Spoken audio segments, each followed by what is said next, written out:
ഇപ്പം ഞാൻ +1ത്തെയും +2ത്തെ കുട്ടികൾ ഞാനൊരു ചാലഞ്ചിന് ക്ഷണിക്കുവാണ്.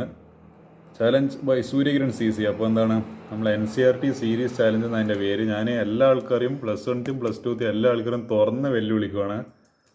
എന്താണ്, NCERTയിലെ ഓരോ ചോദ്യവും എക്സസൈസ് ക്വസ്റ്റ്യൻസ് ചെയ്ത് തീർക്കുവാനില്ല. അതാണ് ചാലഞ്ച്. എൻ്റെ വകയിൽ എത്ര ആൾക്കാർക്ക് ഈ ചാലഞ്ച് ഏറ്റെടുക്കാൻ പറ്റുമെന്നില്ലത് എനിക്കൊന്ന് കണ്ടറിയേണ്ടതുണ്ട്.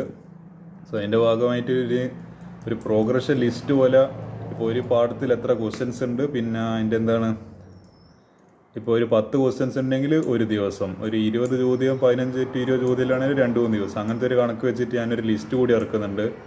അപ്പോൾ അത് വേണ്ടിയെങ്കിൽ അതൊക്കെ പ്രിൻ്റ് എടുത്തിട്ട് ഇങ്ങനെ അത് ചെയ്യുന്നതിനാണെങ്കിൽ ഇങ്ങനെ ടിക്കറ്റ് പോകുന്നത് ഒരു സൈക്കോളജിക്കൽ അഡ്വാൻറ്റേജ് കൂടിയാണ്. അപ്പോൾ എന്താണ്, അപ്പോൾ ഞാനങ്ങനെ ഒരു ചാലഞ്ച് ചെയ്യാൻ ഉദ്ദേശിക്കുന്നുണ്ട്. So for that I am challenging all the students of +1 and +2 NCERT series